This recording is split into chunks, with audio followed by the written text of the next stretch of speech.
Chicago's crime crisis has hit a new low. 70 people shot in the city just last weekend. 70 Americans are dead. The violence has gotten so bad that Chicago Mayor Brandon Johnson, listen to this, he's expanded a program to give families $1,500 to cover funerals of gunshot victims. So the city is paying families to bury their dead. They also get $1,000 to cover hospital bills, groceries, and housing. Welcome to Chicago. Let's bring in Chicago Pastor Corey Brooks, who I'm sure is just stunned and frustrated with what's going on in the city.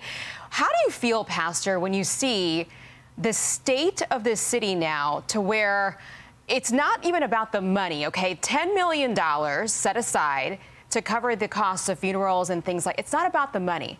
It's about the fact that we are here now in this city, that we have to do this to help these families. How does this make you feel? Absolutely. It's very unfortunate that in a city so beautiful as Chicago, that we're having to deal with the crime every single day in our communities. We're dealing with individuals who are breaking these, doing these hideous crimes, killing and murdering people, and oftentimes they're going unsolved. I think one of the things that we could do better is support the police. Ever since we've started that defund the police movement, we've been seeing crime in the city of Chicago continuing to go up. And we have to have more support. We have to give our police department the tools that they need and the support that they need, the resources that they need, so that we can combat crime. And it's so unfortunate that in this city, we're now having to give victims of crime money to help soothe their pain. And I can tell you this, there's no amount of money that can soothe the pain of a mother who has lost a son. Absolutely. Pastor, this is what your mayor said about the entire crisis. He doesn't want to take the blame. Here's who he's blaming. Watch. This crisis did not show up with simply a bullet. This crisis showed up when previous administrations decided to give up on these communities. Okay, so it's the previous administration's fault. All right, that's what he says. This is what the Chicago Tribune editorial board thinks. They write this: violent crime in Chicago remains a crisis, plain and simple. There is no higher priority for you, Mr. Mayor. And the point they're making is, as a citizen of this country, in any city, it is your right. It is your right to feel safe in whatever city you choose to live in, whether it's a big one, a small one. You should feel safe, and you should know your children are safe. That right is not being afforded to these people in your city. And the mayor doesn't seem to be doing much about it. Yes, you know, John Maxwell says wonderfully in his book that everything rises and falls on leadership. And I believe that wholeheartedly, that regardless of what past administrations have done, the buck stops squarely with the mayor presently.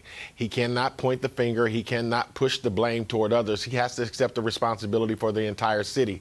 You can not only get the victories, but you also have to take the losses. And as the leader of the city, you have to put your head up, you have to take charge, and you have to do something about the violence. And so I'm hoping and praying, like the rest of our city, that we will not continue spiraling down this cycle of violence, and that this summer, somehow, some way, prayerfully, we'll be able to turn the corner. But everything rises and falls on leadership.